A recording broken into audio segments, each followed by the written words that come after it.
প্রতিদিনের মতো আজকেও রান্নার দায়িত্বটা আমিই নিয়েছি। আজকে ফুলকপির তরকারি আর এগ চিলি বানাবো। তো মা সমস্ত সবজি কেটে রেখেছিল। আমি তাড়াতাড়ি ফুলকপিটা কষিয়ে জল দিয়ে দিলাম। আর এইদিকে এগ চিলি বানানোর জন্য প্রিপারেশন করছিলাম। তো বাটিতে প্রথমে একটু তেল দিয়ে দিতে হবে যাতে ডিমটা জড়িয়ে না যায়। এরপর যটা ডিম খেতে চাও তটা ডিম দিয়ে দেবে। একটু নুন, একটু লঙ্কা গুঁড়ো দিয়ে সেটাকে ভালো করে ফাটিয়ে নিতে হবে। আর তারপর সেটা আমি তরকারির মধ্যে বসিয়ে দিয়েছিলাম যাতে একসাথে দুটো কাজই হয়ে যায়।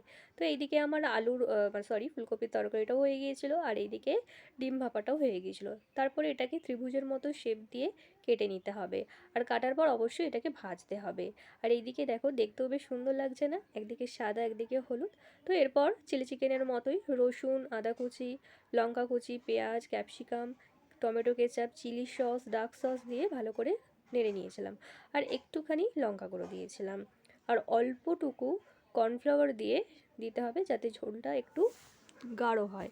আর তারপর দেখো, দেখতে কিন্তু পুরো পনিরের মতো লাগছিল আর খেতে খুবই সুন্দর হয়েছিল। আবারও বোন বায়না করছে দ্বিতীয়বার করার জন্য।